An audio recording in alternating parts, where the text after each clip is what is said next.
Welcome, curious minds. What if I told you that one of the quietest innovations happening literally beneath our feet is also one of the clearest signals about our global future? Interesting angle. Think about it. What truly makes a lush green lawn sustainable or, keeps vast farm fields productive even when water is scarce? Right. It often comes down to how that water is delivered. Exactly. So today, we're taking a deep dive into the global buried sprinkler market. Okay. Sounds maybe a bit niche. It might sound incredibly niche, yeah, but as we explore the data, you'll see why this seemingly simple tech is actually a crucial indicator of massive global shifts Shifts in what way? in sustainability and resource management. Got it. So our mission here in this deep dive is basically to unearth the insights from the latest market research. We've got a forecast and trends report here. Right. We're going to try and distill the most important nuggets of knowledge from all this data. We'll look at the current market size and pretty significant projections for the future and pinpoint the key regions driving this, well, surprising growth. Yeah. What is this initial snapshot? Just the headline numbers. Tell us about our global priorities, you think? Well, let's set the stage with that big picture first. This market, it's kind of a quiet giant, isn't it? It seems so. And it's experiencing truly robust growth. Globally, the revenue for buried sprinklers was $4,774.5 million back in 2021. Okay, so already a decent size. Yeah, definitely. But here's where it gets particularly compelling.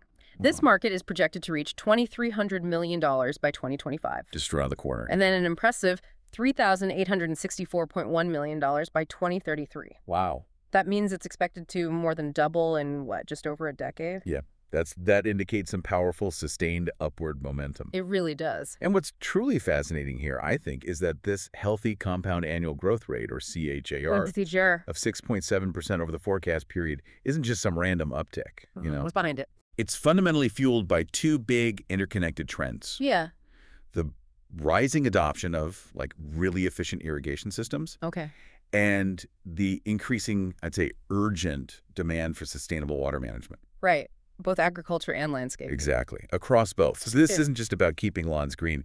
It raises a really important question, doesn't it? Which is? What does this widespread investment in buried sprinklers actually reveal about humanity's evolving strategy for managing vital resources globally? It really suggests a proactive shift towards efficiency, I think. That's a powerful point. So, okay, we've seen the global surge, but where exactly are these, underground networks truly expanding? Yeah, where's the action happening? Let's maybe zoom in on the continents, see where the growth is most pronounced. North America, for instance. It holds a really significant share. Okay, how much? Over $700 million in 2021. $711.6 million to be precise. Right, significant. And it's projected to continue a steady climb, reaching close to $1.5 billion by 2033. $1,456.7 million. So still growing strong there. A CAGR of about 6.1%. Exactly. And if we drill down a bit within North America, the United States is, well, obviously a massive player, expected to nearly double its market contribution by 2033, looking at $981.8 million. Makes sense.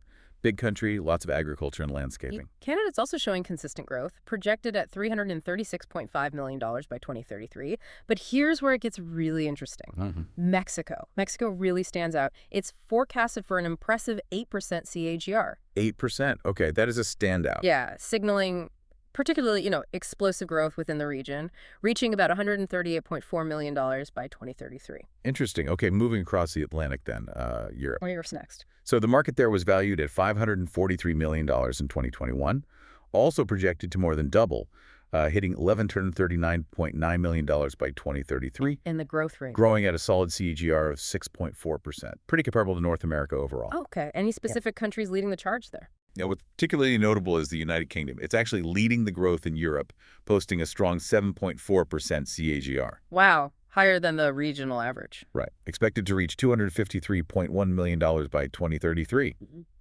Germany and France are also, key players. Together, they represent significant market value, showing strong momentum, too.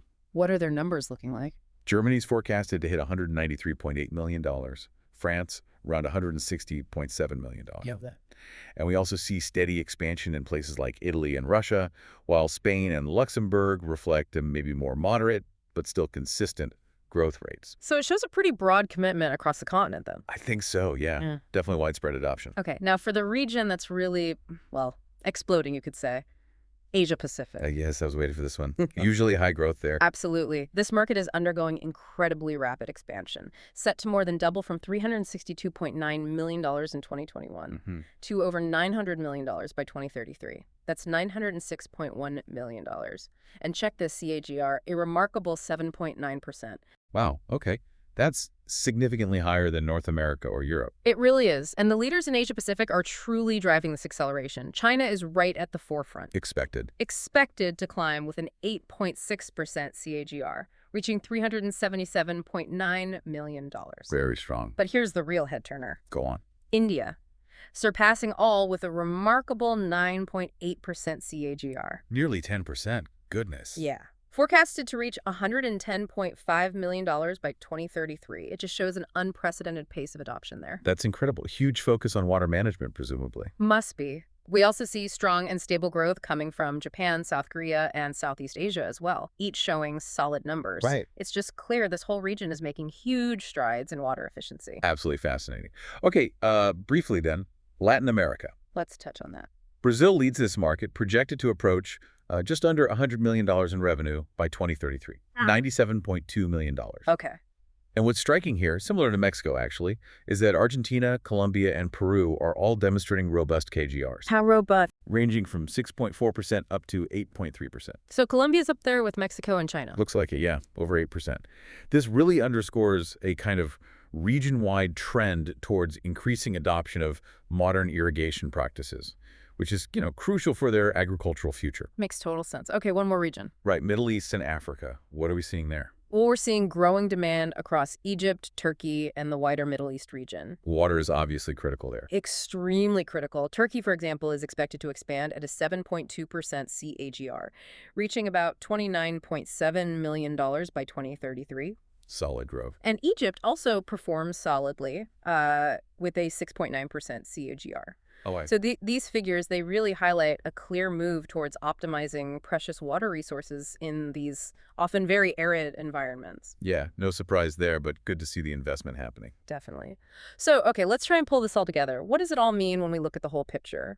The buried sprinkler market seems poised for really substantial global expansion, right? Absolutely. The numbers point clearly that way. And it's driven by this sort of confluence of powerful forces. You mentioned sustainable agriculture initiatives, right? Increasing urban landscaping development. And also just the critical need for climate-resilient irrigation, dealing with drought and unpredictable rainfall. Exactly. So it feels like a quiet revolution, but one that's profoundly shaping our world, even though it's underground. I like that. Quiet revolution.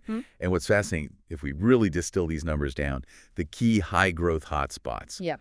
Those markets posting KGRs above 8%. We mentioned Mexico. Right? India, China, Mexico, and Colombia.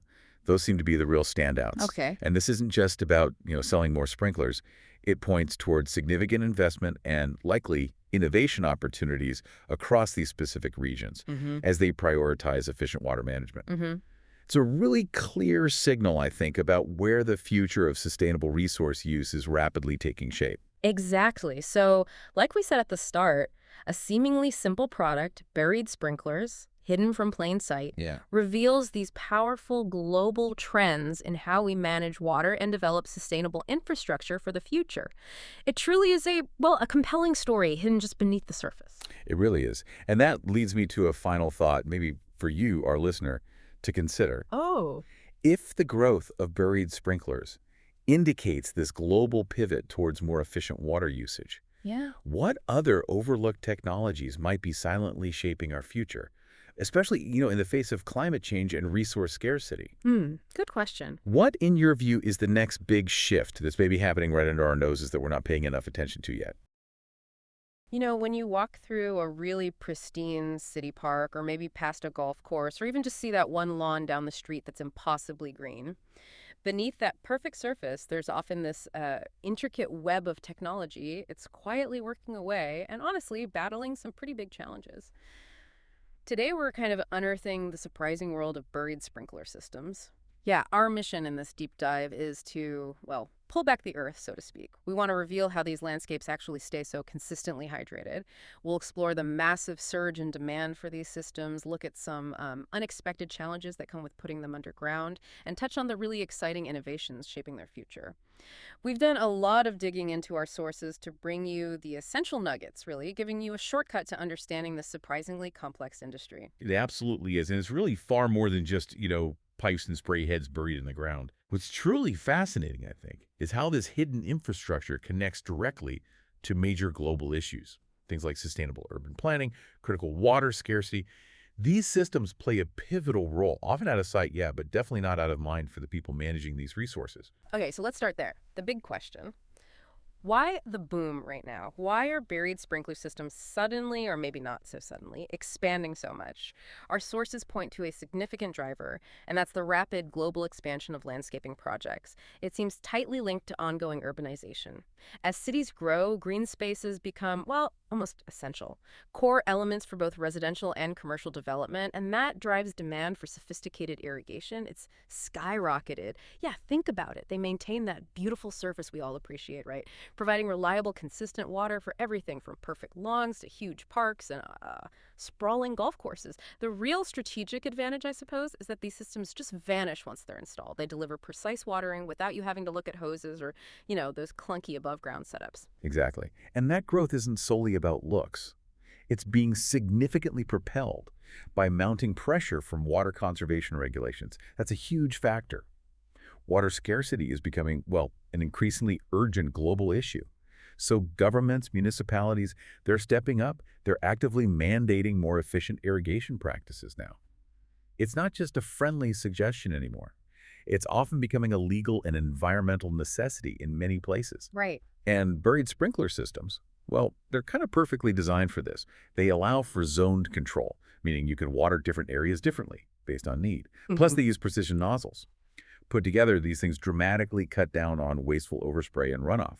In fact, in many regions, adopting these systems can actually qualify users for some pretty significant rebates from water authorities. Oh, interesting. Yeah, so it's not just a small tweak. It's a direct, measurable step towards, responsible resource management. Right. It connects to that bigger picture. And beyond just the regulations, you mentioned technology earlier, that seems to be transforming things too. Yeah, our sources definitely talk about a huge shift towards smart irrigation. It's more than just timers now. Imagine a sprinkler system that integrates with weather sensors, maybe soil moisture probes buried right there in the ground, even mobile apps on your phone. It's not just collecting data. These components actually talk to each other. Like a soil probe tells the controller, hey, it's dry here, or hold off, we've had rain. Right, exactly. It becomes responsive. And then the mobile app lets you monitor and adjust everything remotely. That gives you a level of granular control that just wasn't possible before. Absolutely. And the benefits are tangible. They're really remarkable. These tech upgrades can boost water use efficiency by up to 30%. 30%? Wow, that's substantial. It really is. I mean, Sure. think about that reduction in water consumption. It directly hits your water bill and, of course, your environmental footprint. So it's no surprise they're gaining serious traction. Both homeowners and big commercial users, they're actively looking for more sustainable ways to manage their landscapes. This fits the bill. Okay, so huge growth driven by aesthetics, regulations, and tech. But it can't all be smooth sailing. Let's talk about the flip side. What are the hidden obstacles? Right, there are definitely challenges. One of the primary limitations is, without a doubt, the high upfront cost of actually installing these systems. You've got to factor in quite a bit. There's the trenching, digging up the ground, laying all the underground piping, setting up the controllers, which are getting smarter and sometimes pricier, and then the valve manifolds. Valve manifolds, what are those exactly? They're essentially the central hubs, like a switching station that directs water flow to the different zones you've set up. They can be pretty complex. So all these expenses add up. And it can be particularly costly if you're retrofitting, say, an existing lawn or garden. That means digging up established areas, which adds labor and disruption. Okay, that makes sense. So then the logical question follows, Woodako. Is that big initial investment always worth it for every single user? It probably makes these systems less accessible for, say, smaller homeowners with tighter budgets, or maybe smaller facilities where the long-term water savings might take a really long time to offset that initial hit. And I imagine it's not just install and walk away, right? There must be maintenance involved. It's not a set it and forget it kind of deal. Oh, definitely not. That's another very real challenge, the complexity of maintenance. Because everything's underground, these systems are vulnerable to some specific issues. Right. You can get insidious root intrusion from nearby trees and shrubs. Those roots can actually crush or block pipes. Yeah. Mineral buildup from hard water is another common one. It can clog the tiny nozzles on the sprinkler heads. And of course, in colder climates, you have the dreaded seasonal freeze damage. If water is left in the pipes, it can freeze, expand, and burst them. Right, the winterization process. Exactly. And dealing with these issues, finding leaks underground, clearing clogs, repairing freeze damage, often requires specialized tools and, frankly, skilled labor. Someone who knows what they're doing. So that adds to the ongoing operational costs. It's not just the water bill. Precisely. And that ongoing cost and effort can certainly deter some potential adopters. It's a commitment that goes well beyond just paying for the installation. Are there other hurdles, maybe things outside the physical system itself? Yes, absolutely. Beyond the technical stuff, there are often significant regulatory and administrative hurdles to navigate. Many local jurisdictions require permits before you can even start installation, and they often enforce seasonal irrigation limits, like you can only water on certain days or at certain times. Ah, watering restrictions. Yeah, we see those. Right. And these rules can complicate the installation timelines, especially for larger projects. They also add compliance costs, making sure you're following all the local rules. This is particularly true in dense urban areas, where water management laws tend to be much stricter. It's actually kind of fascinating, isn't it? How something that seems as simple as a sprinkler system gets tangled up in municipal governance, local permits, water policy. It really is. We've seen projects get stalled for months while developers or homeowners navigate these complex webs of regulations. It's almost a microcosm of how any modern infrastructure project, big or small, has to interact with these bureaucratic systems. Okay, so challenges are real. Cost, maintenance, red tape. But let's shift focus and look ahead. Because the future landscape for these systems seems, well, pretty innovative. One trend our sources highlighted, which sounds really exciting, is the growing integration of solar-powered and battery-operated controllers. That's a big one. That feels like a potential game changer, right, for flexibility and getting these systems into more places. Absolutely. The benefits are clear. You reduce dependency on the electrical grid. That means you can install these advanced systems in off-grid zones. Think large rural properties, remote parks, areas where running traditional power lines would be incredibly impractical or just prohibitively expensive. Right. It really opens up a whole new range of possibilities for efficient irrigation, even in really challenging remote locations. And what about the materials themselves? Is sustainability influencing the actual pipes and heads? Profoundly so, yes. There's a very noticeable shift across the industry towards using more sustainable materials. We're seeing more biodegradable options being explored, and certainly a lot more use of recycled materials, particularly for things like the polyethylene pipes and even the sprinkler heads themselves. So eco-friendly components. Exactly. And this isn't just, greenwashing or a marketing angle. It actively reduces the environmental footprint of manufacturing the system in the first place. And it also helps minimize plastic waste at the end of the system's lifespan. These choices align really well with tightening environmental regulations, and they definitely enhance the appeal for projects aiming for green building certifications, like That's certification, right? That's important for commercial projects, especially. Very much so. Okay, another development that caught my eye was the idea of hybrid systems. What's that about? Combining different types. Yeah, that's a fascinating area of innovation. These hybrid solutions essentially combine traditional buried sprinklers, the kind that pop up and spray with other methods, like subsurface drip irrigation lines. Drip lines, okay. So water seeps out slowly underground. Precisely. It delivers water directly to the root zone. So you're getting the best of both worlds, really trying to optimize water delivery for the specific needs of the landscape. What's the main advantage there? Well, these integrated systems can handle really complex landscapes much more effectively. Imagine you have a mix of lawn areas, flower beds, shrubs, and trees. You can use the drip lines to precisely target the roots of the trees and shrubs, where that slow, deep watering is most beneficial. Ah, less evaporation that way too. Exactly. Less evaporation, water goes right where it's needed. Meanwhile, you can still use the pop-up sprinklers for broader coverage on the lawn areas. This approach maximizes water savings because you're tailoring the delivery method. And it gives landscape designers incredible versatility to create green spaces that are both beautiful and highly efficient, highly resilient. That sounds incredibly smart. Tailored watering. It is.